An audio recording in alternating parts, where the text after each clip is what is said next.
Welcome to all my dear students. This video class we have to see some measuring devices used in physics. Already you saw Wheatstone bridge. By using Wheatstone bridge we have calculated the unknown resistance. As like from meter bridge we calculate the unknown resistance and also resistivity of the wire used in this circuit or experiment. Students, this meter bridge is another form of Wheatstone bridge. So it consists of a uniform manganese wire of 1 meter length. So that it's called a meter bridge. Why we are using manganese wire? Its resistivity is very high. So due to this high resistivity, it allows a less amount of current in terms of it produce a less heating effect. Otherwise, if you are using copper wire means its resistivity is very low. So due to this very low resistivity, it allows a large current and it also produces a high heating effect. So this is an undesirable one during this experimentation or calculation. So for that we have to use manganese or constantan. It is an alloy. So this 1 meter of manganese wire is stretched along a meter scale on a wooden board. See the diagram, students. So in this diagram, AB is a manganese wire of length 1 meter. This 1 meter manganese wire is stretched along a meter scale on a wooden board. And the two ends of the manganese wire A and B is connected to copper strips C and D. Copper strips means தாமிர பட்டைகள். Manganese wire ஓட end A, B யும் அந்த copper strips ஓட end C and D ல வந்து connections கொடுத்திருக்காங்க. And one more copper strips E is also mounted between the gap G1 and G2. For the gap G1 left side, it's connected an unknown resistance or a resistance coil P. And right gap G2, it's a known resistance Q. Or it's a resistance box, variable resistance. ஒரு switch மாதிரி இருக்கும் students. அது நீங்கள் turn பண்ணிங்கன்னா அதோட resistance value வந்து change பண்ணிக்கலாம். And see the middle copper strips E is connected to jacky through galvanometer and high resistance. இப்போ இதெல்லாம் சர்க்யூட்டோட மேலே கொடுத்துருக்க terms. அடுத்தது சர்க்யூட்டோட கீழே பாருங்கள். One end of the manganese wire A is connected to positive terminal of a primary cell. Primary cell means it may be a Leclanche cell or a Daniell cell. A negative terminal is connected to another end of the manganese wire through key. Okay, இப்போ இந்த சர்க்யூட்டில் நம்ம use பண்ணுற இந்த primary செல் எதுக்கு அப்படின்னா இந்த சர்க்யூட்டுக்கு தேவையான கரண்ட்டை வந்து கொடுக்கறதுக்காக தான். இதோட கரண்ட்டோட வேல்யூ ரொம்ப லெஸ்ஸாக இருக்கும்.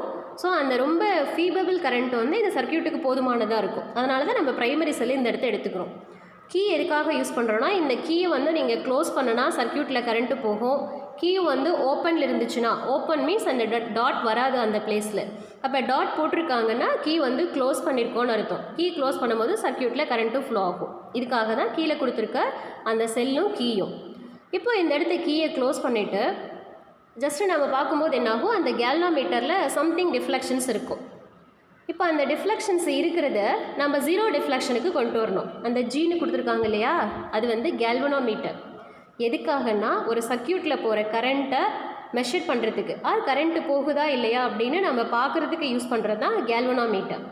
இப்போ என்ன பண்ணணும், அந்த ஜாக்கி வந்து ஏபி அப்படிங்கிற அந்த 1 மீட்டர் லென்த்தில் அதோட பொசிஷனை நீங்கள் மாற்றி மாற்றி ப்ரெஸ் பண்ணும் பொழுது ஏதோ ஒரு பாயிண்டில் அந்த கேல்வனோமீட்டர் அப்படிங்கிறது ஜீரோ டிஃப்ளெக்ஷனை கொடுக்கும். எந்த பாயிண்டில் உங்களுக்கு ஜீரோ டிஃப்ளெக்ஷன் கொடுக்குதோ அந்த இடத்த ஜாக்கி வந்து ப்ரெஸ் பண்ணிவிட்டு அந்த ஏவுக்கும் ஜேவுக்கும் இடையில் இருக்கிற லென்த்தை வந்து கால்குலேட் பண்ணணும்.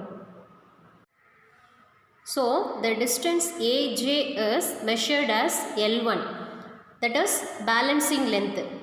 இதுக்கு மீனிங் என்னென்னா ஸ்டூடெண்ட்ஸ், நாம் யூஸ் பண்ணுற அந்த ப்ரைமரி செல்லோட இஎம்எஃப்பும் அந்த இஎம்எஃப் எதுக்கு ஈக்குவலாக இருக்குது அப்படின்னு பார்த்தா ஏஜே லென்த்துக்கு இடையில் இருக்கிற அந்த பொட்டென்ஷியல் டிஃப்ரென்ஸுக்கு ஈக்குவலாக இருக்கும். இப்போ ஏஜேவோட பொட்டென்ஷியல் டிஃப்ரென்ஸும் அந்த செல்லோட இஎம்எஃப்பும் ஈக்குவலாக இருக்கும்போது அந்த கேல்வனோமீட்டர் வழியாக கரண்ட்டு ஃப்ளோ ஆகாது. அதனால தான் இந்த இடத்த அந்த பர்டிகுலர் பாயிண்டில் கேல்வனோமீட்டர் வந்து ஜீரோ டிஃப்ளெக்ஷனை காமிக்கிறது. அடுத்து ஜேபிக்கு இடையில் இருக்கிற ரிமைனிங் டிஸ்டன்ஸ் என்னவா எடுத்துக்கிறோன்னா L2ன்னு எடுத்துக்கிறோம்.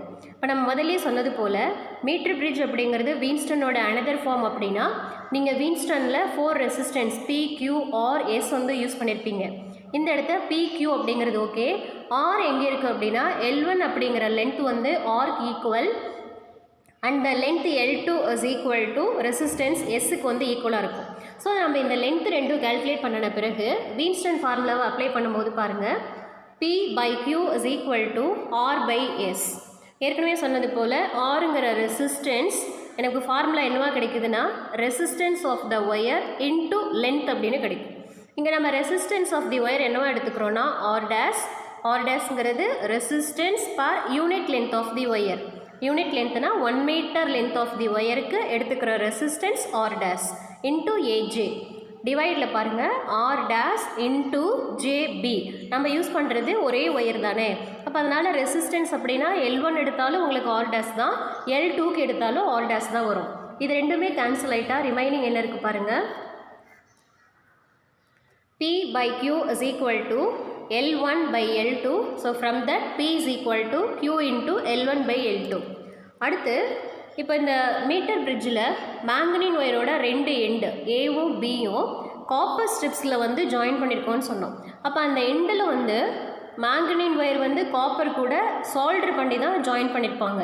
இப்போ இந்த மாதிரி சால்டரிங் பண்ணுறதுனால என்ன ஆகுது, ஒரு இம்பர்ஃபெக்ட் கான்டாக்ட் வந்து கிடைக்குது. ஸோ அந்த எண்டில் வந்து பர்டிகுலர் ஒரு small amount of length of the wire உள்ளே இருக்கும் இல்லையா, அந்த 2 சைடும் இருக்கிற இந்த ஒரு ஸ்மால் அமௌண்ட் ஆஃப் லென்த்துனால நமக்கு வந்து ரெசிஸ்டன்ஸு கொஞ்சம் ப்ரொடியூஸ் ஆகும். அப்போ ஏற்கனவே கேல்குலேட் பண்ண L1ங்கிற லென்த்தில் ஒரு ரெசிஸ்டன்ஸ் இருக்கும். இப்போ இந்த சால்டரிங் பண்ண பார்ட்டில் கொஞ்சம் ரெசிஸ்டன்ஸ் இருக்கும். இப்போ இதுவும் அது கூட ஆட் ஆகும்போது என்ன ஆகுதுன்னா கேல்குலேஷன்ஸில் கொஞ்சம் எரர் வரும். அப்போ இந்த எரரை எலிமினேட் பண்ண என்ன பண்ணணும், ஏற்கனவே நம்ம கொடுத்த அந்த ரெசிஸ்டன்ஸ் P and Q இருந்துச்சுல்ல, அதை ரெண்டும் இன்டர்சேஞ்ச் பண்ணிவிட்டு ரீடிங் மறுபடியும் எடுத்து இது ரெண்டுக்கும் ஒரு ஆவரேஜாக வேல்யூ எடுக்கும்போது இந்த எண்ட் ரெசிஸ்டன்ஸ் அப்படிங்கிற டேர்ம் வந்து எலிமினேட் ஆகிடும். சரியா, அதுதான் இந்த பேராகிராஃபில் கொடுத்துருக்குறது, மற்றபடிக்கு எதுவும் இல்லை. இப்போ எனக்கு ஃபைனலாக resistance of the coil or resistance of the wire, நான் இங்கே ரெசிஸ்டன்ஸ் அப்படின்னு சொல்கிறது பாயிண்ட் Pயில் யூஸ் பண்ணனா அந்த காயிலோட ரெசிஸ்டன்ஸு. ஃபார்முலா என்னவாக இருக்குன்னா P is equal to Q into L1/L2. அடுத்து என்ன சொல்லியிருந்தோம், இப்போ இந்த மீட்டர் பிரிட்ஜ் அப்படிங்கிற எக்ஸ்பெரிமெண்ட்டை யூஸ் பண்ணி ஸ்பெசிஃபிக் ரெசிஸ்டன்ஸை கால்குலேட் பண்ணலான்னு சொன்னோம். இந்த ஸ்பெசிஃபிக் ரெசிஸ்டன்ஸ் அப்படிங்கிறது ஒரு பர்டிகுலர் மெட்டீரியலுக்கு கான்ஸ்டண்ட்டாக தான் இருக்கும். மெட்டீரியல் மட்டும்தான் சேஞ்ச் ஆகும். சரியா, அப்போ அந்த ஸ்பெசிஃபிக் ரெசிஸ்டன்ஸுக்கு ரெசிஸ்டன்ஸ்லேருந்து நம்ம கொண்டு வர formula ρ is equal to RA/L. இங்கே R அப்படிங்கிறது ரெசிஸ்டன்ஸ், எதுக்கு ஈக்குவல்னா நம்ம கால்குலேட் பண்ண அந்த P டேர்ம் இருக்குல்ல Q into L1/L2, அது ரெசிஸ்டன்ஸ். A அப்படின்றது ஏரியா ஆஃப் தி ஒயர். ஏரியான்னு சொல்லும் போது இங்கே என்ன ஆகும்னா πr². அதில் ஆருங்கிறது ரேடியஸ் ஆஃப் த ஒயர். ரேடியஸை கால்குலேட் பண்ணுறதுக்கு ஸ்க்ரூ காஜை யூஸ் பண்ணிக்கலாம். ஸோ இந்த மூலமாக நீங்கள் ஏரியா வந்து கால்குலேட் பண்ணிவிட்டு ஃபார்முலா அப்ளை பண்ணிக்கலாம். லென்த் அப்படிங்கிறது பை யூஸிங் மீட்டர் ஸ்கேல், அதில் வந்து லென்த் என்னன்னு கால்குலேட் பண்ணலாம்.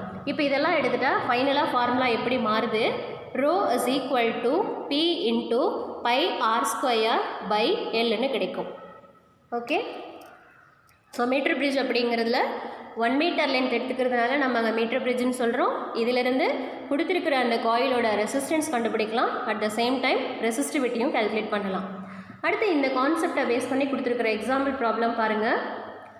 In a meter bridge with a standard resistance of 15 ohm in the right gap, the ratio of balancing length is 3:2. Find the value of other resistance. So ஒரு ரெசிஸ்டன்ஸுக்கு கொடுத்தாச்சு, length L1 L2 கொடுத்தாச்சு. இது 3 டேர்ம்ஸும் apply பண்ணி நம்ம ஃபார்முலாவில் கொடுக்கும்போது பாருங்கள், formula P/Q is equal to L1/L2. From that P is equal to terms apply பண்ணிங்கன்னா ஃபைனலாக கிடைக்கிற ரிசல்ட்டு 22.5 ohm. ரெசிஸ்டன்ஸ்னால யூனிட் வந்து ஓம். அடுத்து கொடுத்துருக்கிற example problem 2.26. In a meter bridge, the value of resistance in the resistance box is 10 ohm. The balancing length is, the first balancing length L1 is 55 cm. Find the value of unknown resistance. இப்போ டோட்டலாக metre bridge அப்படின்னு சொல்லும் போது 1 metre லென்த்னா அது 100 cm. L1ங்கிற length கொடுத்துட்டா L2 அப்படிங்கிறது 100லேருந்து minus பண்ணிங்கன்னா கிடைச்சிரும். அப்போ L2 வந்து 45 cm. பாருங்கள், இந்த டேர்ம்ஸ் வந்து நம்ம கடைசி ஃபார்முலாவில் P is equal to Q into L1 by L2 substitute பண்ணால் ஃபைனலாக என்ன ஆகுது, 550 by 45 is equal to 12.2 ohmனு ஆன்சர் கிடைக்கும். அடுத்து ஸ்டூடெண்ட்ஸ், நம்ம பார்க்க போகிற measuring device potentiometer. So first Wheatstone bridge, second metre bridge, இப்போ நம்ம பார்க்குறது பொட்டென்ஷியோமீட்டர். நம்ம வந்து மீட்டர் பிரிட்ஜில் வந்து 1 மீட்டர் லென்த் ஆஃப் ஒயர் வந்து யூஸ் பண்ணோம். ஆனால் இங்கே பொட்டென்ஷியோமீட்டரில் 10 மீட்டர் ஒயர் வந்து யூஸ் பண்ண போகிறோம். எடுத்துக்கிற அந்த 10 மீட்டரும் பேரலல் இருக்கும், அதாவது பேரலல் ரோவாக கொடுத்துருப்பாங்க. ஒரு ரோவும் நமக்கு எவ்வளோ லென்த் இருக்குன்னா 1 மீட்டர் இருக்கும். ஸோ இங்கே நம்ம எடுத்துக்கிற ஒயரும் மேங்கனீன் ஆர் கான்ஸ்டன்டன். ஏன்னா இதோட ரெசிஸ்டிவிட்டி வந்து ரொம்ப அதிகங்கிறதுனால நம்ம இந்த எக்ஸ்பெரிமெண்ட்டை செய்யும்போது அந்த ஒயரில் ப்ரொடியூஸ் ஆகிற ஹீட் வந்து ரொம்ப கம்மியாக இருக்கும். அதனால தான் அலாய் எடுத்துக்கிறோம். சரியா? ஸோ இப்போ இந்த பொட்டென்ஷியோமீட்டர் எதுக்காக யூஸ் பண்ணுறோம் அப்படின்னு பார்த்தா, accurate measurement of potential differences, current and resistance இதை கேல்குலேட் பண்ண தான் நம்ம பொட்டென்ஷியோமீட்டர் எடுத்துக்கிறோம். ஸோ இந்த மாதிரி எடுத்துக்கிறது ஆஸ் பர் மீட்டர் பிரிட்ஜ் மாதிரி தான். ஆனால் இங்கே 10 மீட்டர் ஒயர் எடுத்துக்கிறோம் அப்படின்னா அந்த 10 மீட்டர் ஒயரும் ஜஸ்ட் ஒரு உட்டன் போர்டில் வந்து ஜாயின் பண்ண மாதிரி இருக்கும். அந்த உடன் போர்டில் ஜாயின் பண்ணிவிட்டு இப்போ 10 மீட்டர்னால் ஃபஸ்ட்டு எடுத்துக்கிற எண்டு வந்து ஏ, கடைசியாக அந்த 10 மீட்டர் முடிகிற எண்டு வந்து பி. அது ரெண்டும் ஒரே சைடு கொண்டு வந்து காப்பர் ஸ்ட்ரிப்ஸில் வந்து வித் பைண்டிங் ஸ்க்ரூஸை வச்சு ஃபிக்ஸ் பண்ணியிருப்பாங்க. பாருங்கள் டயக்ராம். இதுலேயும் நம்ம என்ன பண்ணுறோன்னா ஜாக்கி யூஸ் பண்ணுறோம். சரியா? ஸோ இதோட டயக்ராம் பார்த்தீங்கன்னா கொஞ்சம் தெளிவாக இருக்கும். 10 மீட்டர் ஒயர் சொன்னோம், இங்கே 10 மீட்டர் ஒயர் காணும் அப்படின்னா சிடி இந்த பாயிண்ட்டுக்கு இடையில தான் 10 மீட்டர் ஒயரும் கொடுத்துருக்கான். அப்போ அந்த 10 மீட்டர் ஒயருக்கு கீழே மேலேயும் வந்து மீட்டர் ஸ்கேல் இருக்கும். இப்போ 1 to 100 சென்டிமீட்டர்னால் அதை மெஷர் பண்ணுறதுக்கு ஒரு ஸ்கேல். மறுபடியும் நீங்கள் ரிட்டர்ன் பாத்தில் செகண்டு ஒயர் வந்து மெஷர் பண்ணோம் இல்லையா, அது எப்படி வரணும்? இப்போ ஃபார் எக்ஸாம்பிள் நீங்கள் ஃபஸ்ட்டு ஒரு 50 சென்டிமீட்டர்னால் ஃப்ரம் லெஃப்ட் டு ரைட்டில் போகணும். மறுபடியும் செகண்ட் ஈவன் நம்பர் ஒயருக்கு ஒரு ஸ்கேலும் ஆட் நம்பர் ஒயருக்கு வந்து ஒரு ஸ்கேலும் யூஸ் பண்ணணும். அப்போ செகண்ட் வரும்போது ரைட்லேருந்து லெஃப்ட்டில் போகிற மாதிரி ரீடிங்ஸ் வந்து பார்க்கணும். இந்த மாதிரி 10 மீட்டர் ஒயரும் கொடுத்துருப்பாங்க. அதை இங்கே மென்ஷன் பண்ணுறது தான் சிடி அப்படிங்கிறது. இப்போ பாருங்கள், இந்த பொட்டென்ஷியோமீட்டரோட அந்த first end of the wire அது வந்து பேட்டரியோட பாசிட்டிவும், negative of the battery is connected to key and கீழேருந்து other end of the potentiometer wire. இப்போ இந்த டேர்ம்ஸ் எல்லாம் நமக்கு என்னவா கிடைக்குதுன்னா ஒரு ப்ரைமரி சர்க்கியூட்டை வந்து ப்ரொடியூஸ் பண்ணி கொடுக்கும். So battery, key and potentiometer wire இந்த மாதிரி சீரியஸ் கனெக்ஷனில் இருக்கிற இந்த டேர்ம்ஸ் எல்லாம் ப்ரைமரி சர்க்கியூட். அடுத்து one end of the potentiometer wire is connected to primary cell, அதாவது லெக்லாஞ்சி ஆர் டேனியல் அந்த செல்லோட positive terminal and negative of this primary cell is to galvanometer and galvanometer to high resistance and last அது எங்கே போகுதுன்னா Jackie. இதெல்லாம் நமக்கு வந்து secondary சர்க்கியூட்டை வந்து ப்ரொடியூஸ் பண்ணி கொடுக்கும். இதுதான் உங்களுக்கு மேலே இருக்கிற பேராகிராஃபில் கொடுத்துருக்கிறது. ப்ரைமரி சர்க்கியூட்னா என்ன, செகண்டரி சர்க்கியூட்னா என்ன. சரியா? இது வந்து இந்த டயக்ராம் போட்டுட்டு நம்ம எடுத்துக்கிற எக்ஸ்ப்ளனேஷன். அடுத்து நம்ம இங்கே வந்து நம்ம சொன்னோம் இல்லையா, பொட்டென்ஷியல் டிஃப்ரென்ஸை கேல்குலேட் பண்ணலாம், கரண்ட்டை கேல்குலேட் பண்ணலாம் அப்படின்லாம் சொன்னோம்ல. இங்கே நம்ம எதை கேல்குலேட் பண்ணுறோன்னா நம்ம எடுத்துக்கிற அந்த ப்ரைமரி செல்லோட இஎம்எஃப் வந்து கேல்குலேட் பண்ணுறோம். பாருங்கள், இங்கே நான் எடுத்துக்கிற அந்த செல் அப்படிங்கிறது, அதாவது மேலே கொடுத்துருக்கிறது பேட்ரிங்கிறது சர்க்கியூட்டுக்கு வேணுங்கிற கரண்ட்டு வந்து ப்ரொடியூஸ் பண்ணி கொடுக்குற பார்ட்டு. ஆனால் இதனோட கேல்குலேஷனோட எண்டில் நம்ம கேல்குலேட் பண்ணுறது அந்த கேல்னாமீட்டருக்கும் லெஃப்ட்டில் கொடுத்துருக்காங்க இல்லையா, அது வந்து ப்ரைமரி செல். அந்த லெட்ரு நீங்கள் எப்படி சொல்லணும், சை அப்படின்னு சொல்லணும், சை. சரியா? இது வந்து ஒரு க்ரீக் அல்ஃபபெட்டு. அந்த சை அப்படிங்கிறது just EMF, electromotive force. Electromotive ஃபோர்ஸ்னு முடிகிறதுனால இது ஃபோர்ஸ் கிடையாது, it is a work done. அப்போ அந்த ஒர்க் டன் அப்படிங்கிறது எதுக்கு யூஸ் ஆகுதுன்னா, ஒன் எண்ட் ஆஃப் தி ஒயரில் இருக்கிற ஒரு சார்ஜஸை அதர் எண்டுக்கு எடுத்துகிட்டு போகிறதுக்கு யூஸ் பண்ணுற ஒரு எக்ஸ்டர்னல் டேர்மு தான் work done, that is EMF. அதோட வேல்யூ தான் இங்கே கால்குலேட் பண்ணணும். சரியா? ஸோ இதனோட இஎம்எஃப் கண்டுபிடிக்க நம்ம என்ன பண்ணுறோம், அங்கே இதுக்கு முன்னாடி மீட்டர் பிரிட்ஜில் சொன்ன மாதிரியே தான் அந்த ஜாக்கி இருக்கு இல்லையா, ஜாக்கி வந்து அந்த 10 மீட்டர் ஒயரில் நீங்கள் எதில் வேணாலும் மூவ் பண்ணலாம். ஏதோ ஒரு ஒயரோட பொசிஷனுக்கு உங்கள் கேல்வாமீட்டர் வந்து 0 டிஃப்ளெக்ஷன் கொடுக்கும். ஏன் வந்து 0 டிஃப்ளெக்ஷன் கொடுக்கும், இதுக்கு மீனிங் என்ன அப்படின்னா, அந்த பொட்டென்ஷியோமீட்டர் ஒயரில் வந்து 10 மீட்டர் இருக்குல்ல, அதில் சிஜே இது ரெண்டுக்கு இடையில் இருக்கிற அந்த லென்த் இருக்குல்ல, அந்த லென்த்துக்கு இடையில் ப்ரொடியூஸ் ஆகிற பொட்டென்ஷியல் டிஃப்ரென்ஸும் நம்ம இந்த செல் எடுத்துக்கிறோம்ல இஎம்எஃப் சை, அதனோட பொட்டென்ஷியல் டிஃப்ரென்ஸும் எப்போ ஈக்குவலாக இருக்கோ அப்போது அந்த கேல்வனோமீட்டர் வழியாக கரண்ட்டு போகாது. கான்செப்ட் என்ன அப்படின்னா, ஈக்குவல் பொட்டென்ஷியல் டிஃப்ரென்ஸ் இருந்தால் கரண்ட் வந்து 0, அந்த பொட்டென்ஷியலில் டிஃப்ரென்ஸ் இருந்தால் மட்டும்தான் கரண்ட்டு ஃப்ளோ ஆகும். ஸோ அங்கே அந்த பேட்டரியிலேருந்து வரும் பொழுது சிஜேவுக்கு இடையில் ப்ரொடியூஸ் ஆகிற பொட்டென்ஷியல் டிஃப்ரென்ஸும் ப்ரைமரி செல்லோட இஎம்எஃப் தட் இஸ் பொட்டென்ஷியல் டிஃப்ரென்ஸும் ஈக்குவலாக இருந்தால் கேல்வனோமீட்டரில் கரண்ட் வந்து 0ன்னு கிடைக்கும். எந்த பொசிஷனில் உங்களுக்கு கேல்வனோமீட்டர் கரண்ட்டு 0ன்னு கிடைக்குதோ அந்த இடத்த ஜாக்கி அப்படியே ப்ரெஸ் பண்ணிவிட்டு இப்போ லென்த்தை கால்குலேட் பண்ணணும். சரியா? அந்த லென்த் அப்படிங்கிறது எல். இந்த லென்த்துக்கு நாம் கொடுக்குற name balancing length. So balancing means between the length Cj this potential difference is balanced the EMF of the cell. அதுதான் மீனிங்கு. சரிங்களா? ஸோ இதுதான் இந்த கீழே கொடுத்துருக்கிற பேராகிராஃபோட மீனிங். அது கடைசி பாருங்கள். The potential difference across Cj is equal to I or L. ஏன் வந்து இந்த பொட்டென்ஷியல் டிஃப்ரென்ஸுக்கு ஃபார்முலா I or Lன்னு கொடுத்துருக்காங்க? ஓம்ஸில் வாங்க. பொட்டென்ஷியல் டிஃப்ரென்ஸ்னால் V is equal to I orன்னு எடுக்கிறோம்ல, ஐங்கிற டேர்ம் அப்படியே தான் இருக்குது. அந்த கேபிட்டல் ஆர் அப்படிங்கிறது மீட்டர் பிரிட்ஜில் அப்ளை பண்ணினது போல் resistance per unit length of the wire into length. So எனக்கு பொட்டென்ஷியல் டிஃப்ரென்ஸ் அப்படிங்கிறது ஐ ஆர் எல்லுன்னு கிடைக்கும். ஐங்கிறது கரண்ட், ஆருங்கிறது resistance per unit length of the wire. So இதை நான் ஃபார்முலாவில் கொடுக்கும்போது ஓம்ஸ் லாவில் வர potential difference capital V, but இங்கே நான் எடுத்துக்கிறது சை, இதுவும் பொட்டென்ஷியல் டிஃப்ரென்ஸ் தான். So is equal to I R L. So இந்த ஃபார்முலாவில் ஐ ஆர் இது ரெண்டும் கான்ஸ்டன்ட், இது ரெண்டும் கான்ஸ்டண்ட்டாக இருந்துச்சுன்னா எனக்கு அந்த சை அப்படிங்கிற டேர்ம் வந்து எல்லுக்கு ப்ரப்போர்ஷனலாக இருக்கும். அப்போ இந்த கொஷினோட ஃபைனல் ரிசல்ட்டை நான் எடுத்துக்கும் போது எப்படி எடுத்துக்கிறேன்னா, EMF of the cell is directly proportional to balancing length. சரியா? ஸ்டூடெண்ட்ஸ், இப்போ இந்த இடத்த உங்களுக்கு ஒரு சின்ன டவுட் வரலாம்.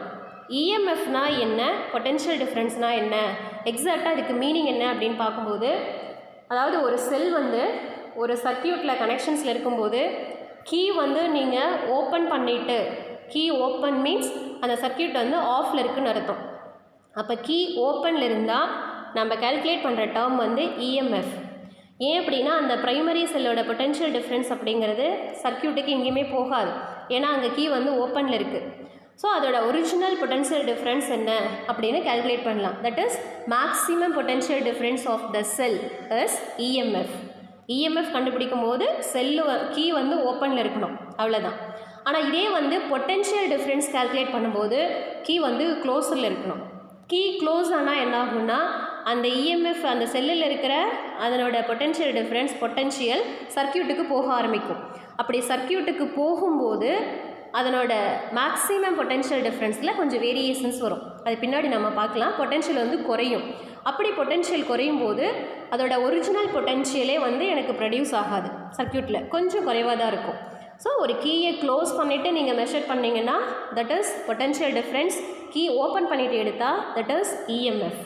சரியா? இப்போ கடைசியாக இதில் கிடைச்ச இஎம்எஃப் அப்படிங்கிறது நமக்கு ஃபார்முலா அப்படி என்னென்னா ஐ ஆர் எல். இந்த ஃபார்முலா நல்லா மைண்டில் வச்சுக்கிட்டோன்னா அதுக்கு அடுத்து வர கொஸ்டின்ஸு ஜஸ்ட் இந்த ஃபார்முலாவை அப்ளை பண்ணுறது மட்டும்தான், ஈஸியாக கால்குலேட் பண்ணிடலாம்.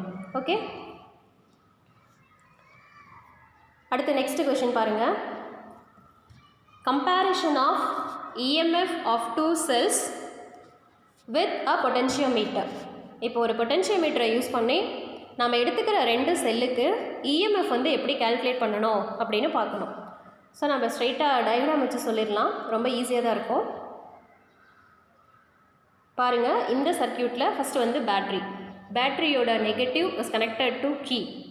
கீயோட அனதர் எண்ட் எங்கே இருக்குன்னா ரியோஸ்டாட்னா ரெசிஸ்டன்ஸ் பாக்ஸ்ன்னு சொன்னோம் இல்லையா, அந்த மாதிரி தான். இங்கே என்ன பண்ணலான்னா ஜஸ்ட்டு வேரியபிள் ரெசிஸ்டன்ஸாக நம்ம எடுத்துக்கிறோம். அதே மாதிரி தான் இதுவும். சரியா? இதை அட்ஜஸ்ட் பண்ணும்போது உங்களுக்கு கரண்ட்டு போகிற அந்த டேர்ம்ஸில் வந்து கரண்ட்டை வந்து கண்ட்ரோல் பண்ணி அனுப்பலாம். ரெசிஸ்டன்ஸோட டேர்மை நீங்கள் அட்ஜஸ்ட் பண்ணுறதை பொறுத்து சர்க்கியூட்டுக்கு போகிற கரண்ட்டை அதிகமாகவும் வச்சுக்கலாம், குறைவாகவும் வச்சுக்கலாம். ஸோ பேட்ரி, கீ, ரியோஸ்டாட் இது மூணுமே சீரியஸ் கனெக்ஷனில் இருக்குது. பேட்ரியோட ஒரு எண்டு எங்கே போகுது அப்படின்னா பொட்டென்ஷியோமீட்டர் ஒயரோட ஒரு எண்டு, சிங்கிற எண்டுக்கு. ஸோ இதெல்லாம் நமக்கு என்னென்னா ப்ரைமரி சர்க்கியூட். அடுத்து பாருங்கள் செகண்டரி சர்க்கியூட். இந்த செகண்டரி சர்க்கியூட்னு போகும்போது சை 1 அண்ட் சை 2ன்னு கொடுத்துருக்காங்க இல்லையா. சை 1 அப்படிங்கிறது மேபி லெக்லாஞ்சினா, சை 2 அப்படிங்கிறது டானியலாக எடுத்துக்கலாம். ஏன் மிஸ் இது ரெண்டையும் திரும்ப திரும்ப சொல்கிறீங்கன்னா, ப்ரைமரி செல்ஸ் அப்படின்னா அதுதான் Leclanche cell or Daniell cell, இது ரெண்டு தான் நம்ம யூஸ் பண்ணுவோம். இப்போ இந்த ரெண்டு செல்லோட இஎம்எஃப் வந்து கால்குலேட் பண்ணி கொடுக்கணும். இஎம்எஃப்னா எலக்ட்ரோமோட்டிவ் ஃபோர்ஸ், ஆர் கம்பேர் பண்ணியும் கொடுக்கலாம். கம்பேர் பண்ணி கொடுக்குறதுனா மீனிங் என்ன, இப்போ ஒரு செல்லோட இஎம்எஃப் தெரியுது, இன்னொரு செல் தெரியல அப்படின்னு சொல்லும்போது நான் இந்த பொட்டன்ஷியோமீட்டரோட பிரின்சிபலை யூஸ் பண்ணி இதை கம்பேர் பண்ணி என்னால் ஆன்சர் சொல்ல முடியும். சரியா? அப்போ நம்ம எடுத்துக்கிற ரெண்டு செல் அப்படிங்கிறது இஎம்எஃப் Ψ1 அண்ட் Ψ2. Ψ1 பாருங்கள், அந்த பொட்டன்ஷியோமீட்டரோட ஒரு எண்டு சியிலேருந்து ஒரு ஒயர் வருது இல்லையா, அது வந்து M1 N1 அப்படிங்கிற பாயிண்ட்லேயும், ரெண்டாவது செல் Ψ2 அப்படிங்கிறது M2 N2 பாயிண்ட்லேயும் ஜாயின் பண்ணியிருக்காங்க. இப்போது இந்த மேலே இருக்கிற செல் Ψ1 அந்த M1 வந்து M கூட ஜாயின் பண்ணிவிட்டு N1ங்கிற டேர்ம் வந்து Nங்கிற ஜாயின் பண்ணி கேல்வனோமீட்டர் ஹை ரெசிஸ்டன்ஸ் ஜாக்கி இது வழியாக நம்ம சர்க்கியூட்டு கனெக்ஷனும் கொடுக்கலாம். அல்லது கீழே இருக்கிற செல்லு வந்து எனக்கு சர்க்கியூட்டுக்குள்ளே வந்து கனெக்ஷன்ஸ் போகணும் அப்படின்னா M2 N2 வந்து Mn கூட ஜாயின் பண்ணலாம். அப்போ எப்படி பார்த்தாலும் இங்கே 6 டாட்ஸ் கொடுத்துருக்காங்க இல்லையா, M1 M M2 N1 N N2. இப்போ இந்த 6 பாயிண்ட்ஸ் இருக்கிறதுனால இது என்ன சொல்கிறாங்க, DPDT, double pole double throw, 6 வழிச்சாவி அப்படின்னு சொல்லுவாங்க. அதாவது மேலே இருக்கிற செல்லு சர்க்கியூட்டுக்குள்ளே வரணும்னா M1 N1 வந்து Mn கூட ஜாயின் பண்ணணும். செகண்ட் கீழே இருக்கிற செல்லு சர்க்கியூட்டில் கனெக்ஷன்ஸ் போகணும்னா M2 N2 வந்து Mnல ஜாயின் பண்ணணும். ஸோ இதெல்லாம் சேர்ந்து எனக்கு செகண்டரி சர்க்கியூட்டாக ஃபார்ம் ஆகும். ப்ரைமரி சர்க்கியூட் என்ன, செகண்டரி சர்க்கியூட் என்ன. சரி, ஓகே. இப்போது வந்து எப்படி இஎம்எஃப்பை கம்பேர் பண்ணுறது, நம்ம சொன்னது போல் ஃபஸ்ட்டு செல்லு வந்து சர்க்கியூட்டில் நம்ம லிங்க் பண்ணுறோம். அப்போ ஃபஸ்ட்டு செல் அது மேபி லெக்லாஞ்சியாக இருக்கட்டும்னு வைங்களேன், இது வந்து எனக்கு சர்க்கியூட்டுக்குள்ளே போகணும் அப்படின்னா M1 N1ங்கிற அந்த பாயிண்ட் வந்து Mn கூட ஜாயின் பண்ணிவிட்டு இப்படி ஜாயின் பண்ணும்போது என்னாகும், பேட்டரியிலேருந்து கரண்ட்டு ஃப்ளோ ஆகிட்டு இருக்கும், சர்க்கியூட்டுக்கு தேவையான கரண்ட்டு பேட்டரி சப்ளை பண்ணுது. இப்போ நீங்கள் அந்த Ψ1 அப்படிங்கிறதோட இஎம்எஃப்பை கால்குலேட் பண்ணுறதுக்கு ஜஸ்ட்டு ஜாக்கி நகர்த்திட்டே வருவீங்க. எந்த பாயிண்ட்டில் உங்களுக்கு கேல்வனோமீட்டர் 0 டிஃப்ளெக்ஷன் கொடுக்குதோ அந்த பாயிண்ட்டில் அந்த ஜாக்கி அப்படியே ப்ரெஸ் பண்ணிவிட்டு லென்த்து கால்குலேட் பண்ணணும். ஸோ இந்த மாதிரி கால்குலேட் பண்ணுற லென்த்து பேலன்சிங் லென்த்து 1, அதாவது ஃபஸ்ட்டு செல்லோட பேலன்சிங் லென்த்து. அப்போ எனக்கு ஃபார்முலா என்னென்னு கிடைக்கும், as per the principle of potentiometer படி பாருங்கள், Ψ1 is equal to IR L1. சரியா? அதே போல் செகண்ட் செல் வந்து எனக்கு சர்க்கியூட்டுக்குள்ளே கனெக்ஷன் போகணும் அப்படின்னா M2 N2ங்கிற பாயிண்ட்டை Mn கூட ஜாயின் பண்ணிவிட்டு திரும்ப அதே போல் ஜாக்கி நகர்த்தி கேல்வனோமீட்டர் எங்கே 0 டிஃப்ளெக்ஷன் கொடுக்குதோ அந்த பாயிண்ட்டில் ப்ரெஸ் பண்ணிவிட்டு திரும்ப நீங்கள் பேலன்சிங் லென்த் எடுக்கணும், தட் இஸ் L2 கொண்டு வந்தோன்னா செகண்ட் செல்லோட EMF Ψ2 is equal to IR L2. இப்போ இந்த ரெண்டு ஈக்குவேஷன்ஸையும் டிவைட் பண்ணும்போது, ஏன்னா கம்பேர் பண்ணுறோம் இல்லையா, இப்போ Ψ1 பை Ψ2 இஸ் ஈக்குவல் டு IRங்கிறது காமனாக இருக்கும், இது ரெண்டுமே கேன்சல் ஆகிட்டா L1 பை L2ன்னு கிடைக்கும். இப்போ ஏதோ ஒரு செல்லோட இஎம்எஃப் எடுத்துகிட்டு தெரிஞ்சுது அப்படின்னா ரெண்டாவது செல்லோட இஎம்எஃப்பை கால்குலேட் பண்ணுறதுக்கு நம்ம எப்படி எடுத்துக்கலாம், Ψ1 is equal to Ψ2 into L1 by L2 இந்த மாதிரி டேர்ம்ஸ் எடுத்திங்கன்னா நீங்கள் அந்த இஎம்எஃப் வந்து கம்பேர் பண்ணியும் பார்த்துக்கலாம்.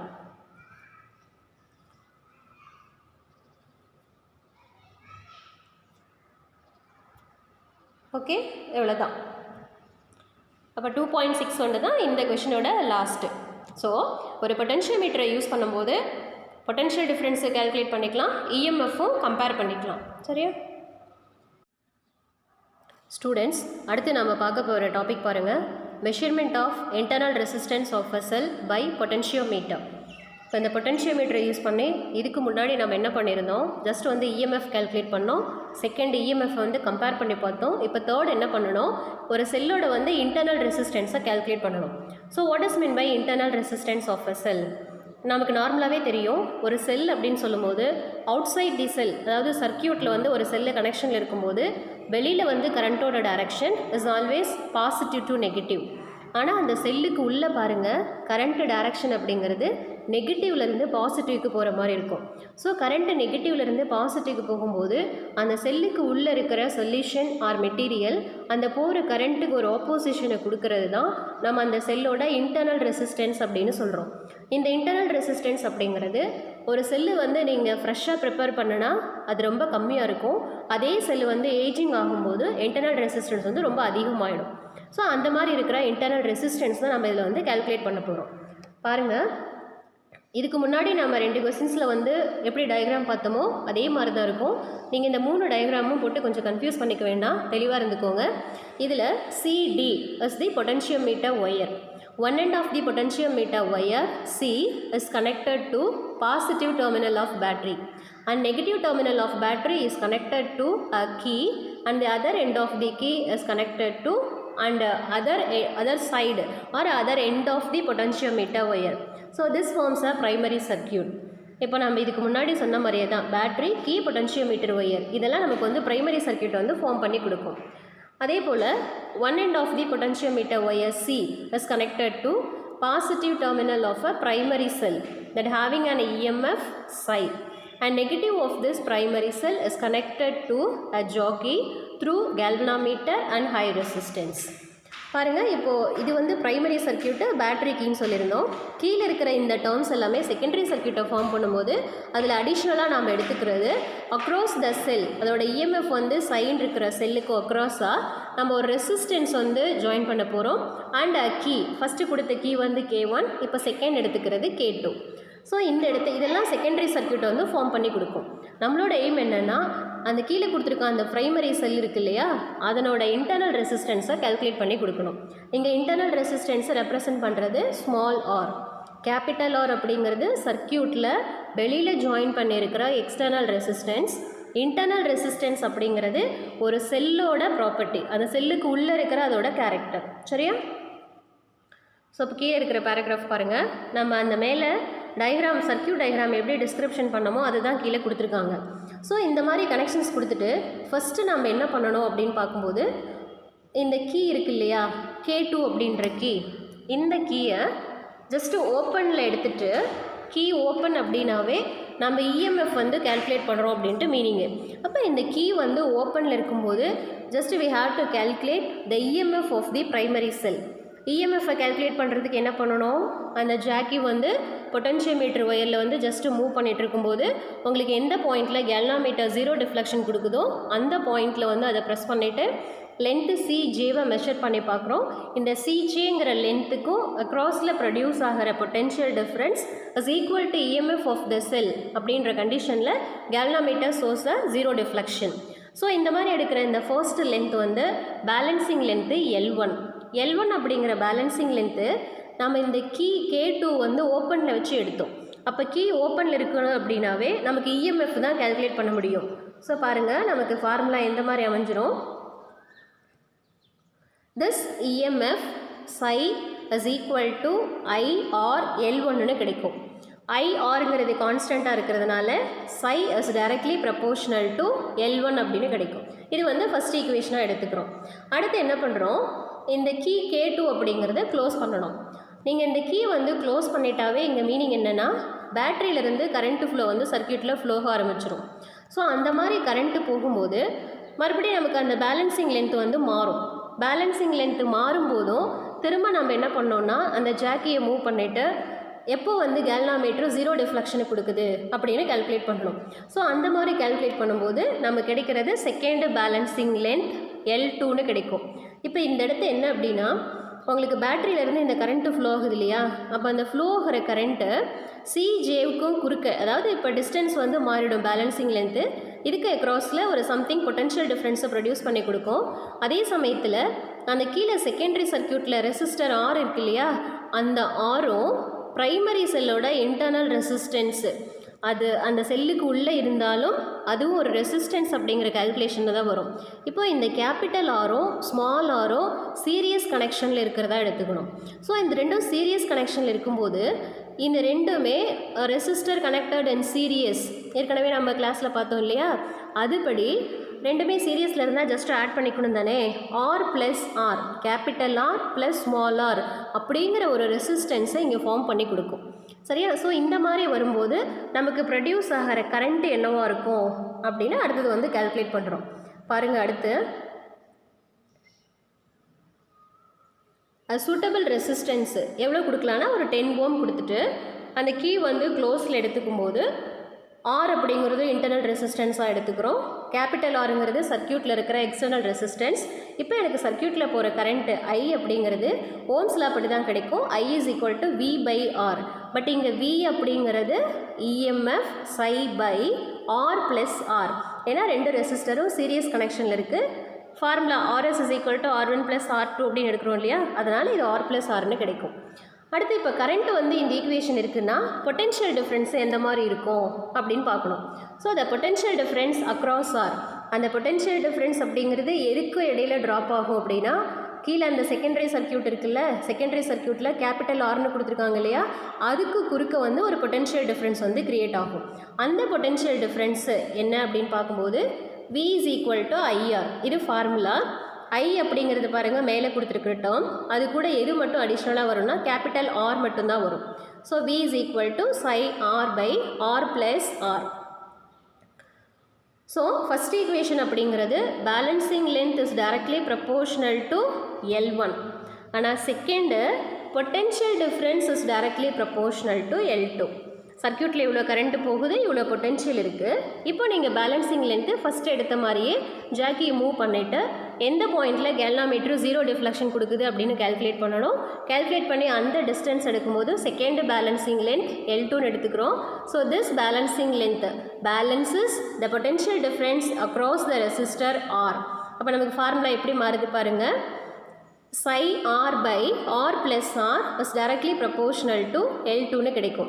இது எந்த மாதிரினா, first psi is proportional to L1 இருக்கு இல்லையா, அதே மாதிரி தான். பட் இங்கே psiக்கு பதிலாக நம்ம எடுத்துக்கிறது பொட்டென்ஷியல் டிஃப்ரென்ஸு. ஏன் அப்படின்னா இங்கே கீ வந்து க்ளோஸில் இருக்குது, ஃபஸ்ட்டு கேஸில் கீ வந்து ஓப்பனில் இருந்தது. இப்போ இந்த ரெண்டு ஈக்குவேஷன் எடுத்துகிட்டு ஜஸ்ட்டு பாருங்கள், டிவைட் பண்ணுறோம். Balancing length L1 by L2 equation எப்படி மாறும், R plus R by capital R. இந்த கேபிட்டல் R இந்த ரெண்டு டேர்மும் எனக்கு என்ன ஆகுது அப்படின்னா 1 plus R by R is equal to L1 by L2. Equations வந்து ரீஅரேஞ்ச் பண்ணி ஃபைனலாக நம்ம ரிசல்ட் கொடுக்கும்போது என்னவா இருக்குது பாருங்கள். small r is equal to, small r means the internal resistance of the cell is equal to capital R into L1 minus L2 by L2ன்னு கிடைக்கும். So இப்போ இந்த ஃபார்முலாவில் substituting the values of resistance and balancing length L1 and L2 இதெல்லாம் நம்ம calculate பண்ணும்போது நம்ம எதை find out பண்ணலான்னா internal resistance of a cell வந்து கால்குலேட் பண்ணலாம். ஸோ இதே எக்ஸ்பெரிமெண்ட்டை டிஃப்ரெண்ட் வேல்யூஸ் ஆஃப் ரெசிஸ்டரை யூஸ் பண்ணியும் நம்மளால் கால்குலேட் பண்ண முடியும். இப்போ இங்கே கடைசி என்ன இருக்குது, it is found that the internal resistance of the cell is not constant but increases with increase of external resistance connected across its terminals. இப்போ நம்ம வெளியில் வந்து எக்ஸ்டர்னல் ரெசிஸ்டன்ஸ் ஆரோட வேல்யூ எந்த மாதிரி கொடுக்குறோமோ அதை பொறுத்து இன்டர்னல் ரெசிஸ்டன்ஸும் நமக்கு வேரி ஆகிட்டே இருக்கும். இது இன்க்ரீஸ் ஆனால் அதுவும் இன்க்ரீஸ் ஆகும். It is not a constant one. புரிஞ்சுதா ஸ்டூடெண்ட்?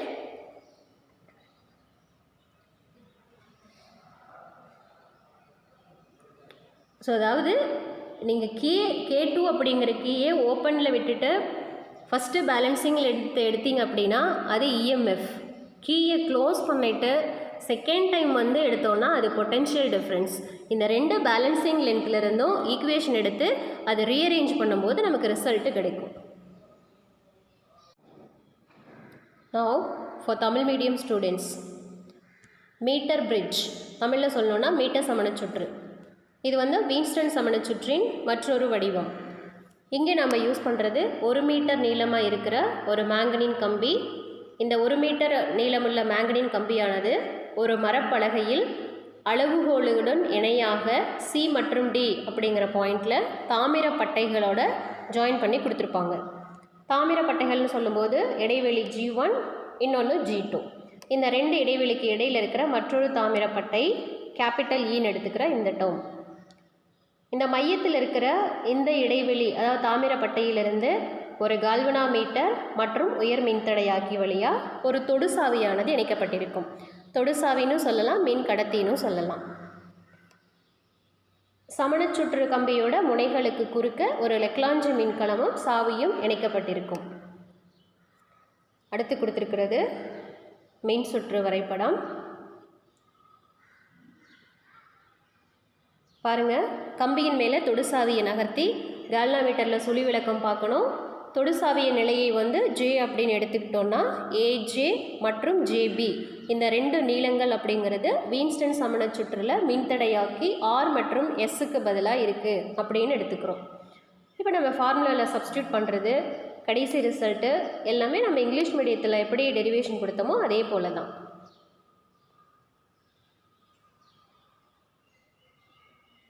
ஸோ கடைசி result P is equal to Q into L1 by L2. சமணச்சுற்று கம்பி வந்து தாமிரப்பட்டையின் மீது பற்ற வைத்திருப்பதால், அதாவது சால்ட்ரிங் பண்ணியிருக்கிறதுனால ஒரு முழுமையற்ற இணைப்பு கிடைச்சதுனால என்ன ஆகும்னா அந்த முனை மின்தடை நமக்கு வந்து கிடைக்கும், எண்ட் ரெசிஸ்டன்ஸ். அப்போ இந்த பிழையை நீக்கணும் அப்படின்னு சொல்லும்போது P மற்றும் Qவை இன்டர்சேஞ்ச் பண்ணிவிட்டு நீங்கள் மறுபடியும் ரீடிங் எடுத்து இது எல்லாத்துக்கும் சராசரி மதிப்பு எடுத்தீங்க அப்படின்னா அந்த எண்ட் ரெசிஸ்டன்ஸ் அப்படிங்கிற அந்த பிழை வந்து எலிமினேட் ஆகிடும். அடுத்து என்ன பண்ணலாம், இந்த மீட்டர் சமணச்சுற்றை பயன்படுத்தி தன்மின் தடை அல்லது மின்தடை எண் ரோ வந்து கால்குலேட் பண்ணலாம். சரியா? அப்போ இங்கே மின் தடைன்னு கொடுத்துருக்காங்க, அது மின் தடை capital R is equal to rho L by A. இதிலேருந்து ரோவுக்கு ஃபார்முலா எடுக்கிறோம். ஏங்கிறது பரப்பு, அது πr² ஈக்குவலாக இருக்கும், எல்லுங்கிற லென்த்து. ஸோ இதெல்லாம் எடுக்கும்போது கடைசி result rho is equal to P into πr² by L. அடுத்ததாக நம்ம பார்த்தது ஒரு எக்ஸாம்பிள் ப்ராப்ளம். மீட்டர் சமணச்சுற்றில் ஒரு மின்தடை கொடுத்தாச்சு, சமநீட்டு நீளங்களும் கொடுத்தாச்சு, மற்றொரு மின்தடை ஆகியோட மதிப்பு என்ன அப்படிங்கும்போது யூஸ் பண்ணுற formula P by Q is equal to L1 by L2.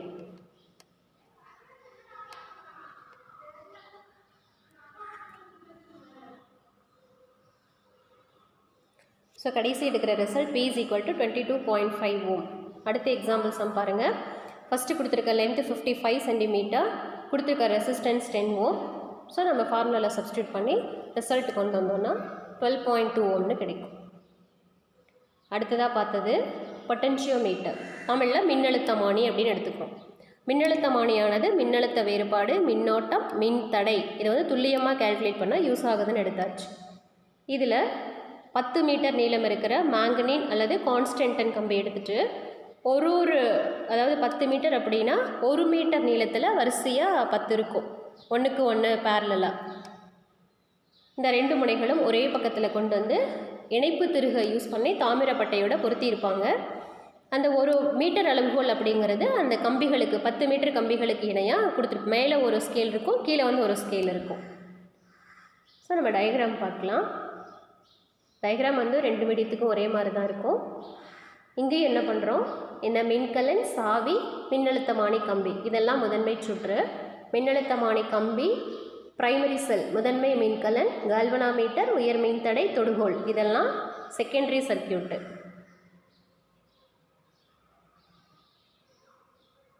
அடுத்தது தொடுசாவி J அப்படிங்கிறது ஒரு குறிப்பிட்ட புள்ளியில் வச்சுட்டு சமநீட்ட நீளம் கண்டுபிடிக்கணும். அப்படி நீங்கள் சமநீட்ட நீளம் கண்டுபிடிக்கும் போது, அதாவது ஒரு குறிப்பிட்ட நீளம் CJ அப்படிங்கிறது குறுக்க இருக்கிற மின்னழுத்த வேறுபாடும் மின்கலத்தின் மின்னியக்கு விசையும் சமமாக இருந்தால் கேல்வனாமீட்டரில் மின்னோட்டம் பாயாது, அதாவது சுழி விளக்கத்தை கொடுக்கும்.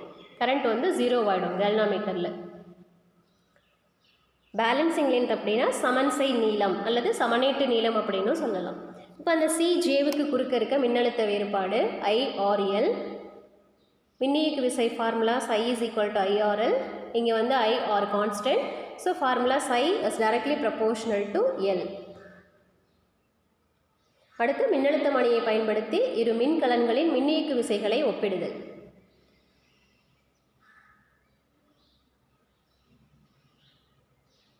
Circuit diagram, battery, key, rheostat. ரியோஸ்டாட்டுங்கிறது மின்தடை மாற்றி. இதெல்லாம் முதன்மை மின் சுற்று. கீழே துணை சுற்றில் 2 செல்லோட மின்னியக்கு விசைகள் psi1 and psi2, 6 வழிச்சாவி M1, N1, M, N, M2, N2. என்னங்கிற பாயிண்ட்லேருந்து கேல்வனாமீட்டர், உயர் மின்தடை, தொடுகோல். ப்ரொசீஜர் அங்கே சொன்னது போல தான். ஃபஸ்ட்டு மின்கலத்தை சர்க்கியூட்டில் ஜாயின் பண்ணிவிட்டு முதல் சமநீட்ட நீளம் கண்டுபிடிக்கணும், அது L1 எடுத்துக்கோங்க. ரெண்டாவது மின்கலனை வந்து சுற்றில் ஜாயின் பண்ணி செகண்ட் சமன்சை நீளம் L2 கண்டுபிடிக்கிறோம். இது ரெண்டுலேயும் மின்னழுத்தமானியின் தத்துவம் அதில் கொடுத்த அந்த கடைசி ஃபார்முலா அந்த மாதிரி எடுத்துக்கிறதுல சப்ஸ்டியூட் பண்ணி கொண்டு வரும்போது கடைசி result psi1 by psi2 is equal to L1 by L2. அடுத்தது கடைசி பார்க்குறது மின்னழுத்தமானியை பயன்படுத்தி மின்கலத்தின் அகமின்தடை அளவிடுதல். நீங்கள் இதுக்கு முன்னாடி ஒரு கொஸ்டின்ஸ் பார்த்துருப்பீங்க போன கிளாஸில். அது வோல்ட் மீட்டரை பயன்படுத்தி மின்கலத்தின் அகமின்தடை, இது மின்னழுத்தமானியை பயன்படுத்தி மின்கலத்தின் அகமின்தடை. இந்த 2 கொஸ்டினும் கன்ஃபியூஸ் பண்ணிக்க வேண்டாம். தெளிவாக கொஷின் என்னன்னு பார்த்துக்கோங்க. ஸோ நம்ம எடுத்துக்கிற அந்த முதன்மை செல்லுக்கு அகமின் தடை கண்டுபிடிக்கிறோம். அகமின் தடை அப்படிங்கிறது மின்கலத்தின் குறுக்கே உள்ள அந்த சொல்யூஷன் அதுவானது பாயு மின்னோட்டத்திற்கு ஏற்படுத்தும் மின்தடை, அதுதான் அகமின் தடைன்னு சொல்கிறோம். புற மின்தடைங்கிறது கேபிட்டல் ஆர், அகமின் தடைங்கிறது செல்லுக்கு உள்ளே இருக்கிற ஒரு கேரக்டர். ஸோ இந்த டயக்ராம் பாருங்கள். ப்ரொசீஜர் வந்து இந்த 2 கொஷனுக்கு எப்படி சொல்கிறோமோ அது போல தான். அந்த சாவி இருக்குல்ல, கேட்டுன்ற சாவி வந்து திறந்த நிலையில் இருக்கும்போது தொடு சாவியை நகர்த்தி சமன்சை நீளம் கண்டுபிடிக்கணும். அது L1 எடுத்துக்கிறோம். L1ங்கிற சமன்சை நீளத்துக்கு ஃபார்முலா எடுக்கும்போது psi is proportional to L1 கிடைக்கும். ரெண்டாவது, அந்த சாவி K2 வந்து க்ளோஸ் பண்ணிவிட்டு மறுபடியும் தொடு சாவியை நகர்த்தி சமன்சை நீளம் கண்டுபிடிக்கணும். இது L2ன்னு எடுத்துக்கணும். இப்போது இந்த CJவுக்கு இடையில் இருக்கிற மின்னழுத்த வேறுபாடானது புறமின்தடைக்கு குறுக்கே உள்ள மின்னழுத்த வேறுபாட்டிற்கு சமமாக இருக்கும். இந்த மாதிரி இருந்துச்சுன்னா கேல்வனோமீட்டர் கரண்ட்டு 0. ஃபஸ்ட்டு கேஸில் மின்கலனின் மின்னியக்கு விசையும் CJவுக்கு இடையில் இருக்க மின்னழுத்த வேறுபாடும் சமமாக இருந்தால் கரண்ட்டு 0. ரெண்டாவது எடுத்துக்கிறது ஆருக்கு குறுக்க இருக்கிற பொட்டென்ஷியல் டிஃப்ரென்ஸும் CJவோட பொட்டென்ஷியலும் ஈக்குவலாக இருந்தால் கேல்வனோமீட்டர் கரண்ட்டு 0. ஸோ இங்கே எடுத்துக்கிற மின்னோட்டத்திற்கான ஃபார்முலா, மின்னழுத்த வேறுபாட்டுக்கான ஃபார்முலா. அடுத்தது ரெண்டாவது சமன்சை நீளம் எதுக்கு நேர்த்தகவல் இருக்கும், psi r/r+r. இந்த 2 சமன்பாடுகளிலிருந்து இறுதியாக நாம் கொண்டுட்டு வர formula r is equal to capital R into L1 minus L2/L2. So இது வரைக்கும் நான் சொன்னது உங்களுக்கு புரிஞ்சிருக்கும்னு நம்புகிறேன். ஸோ இந்த கிளாஸஸில் if you are having any doubt means just to call your respective subject teachers or class teachers. So we will clarify your doubts. Thank you students.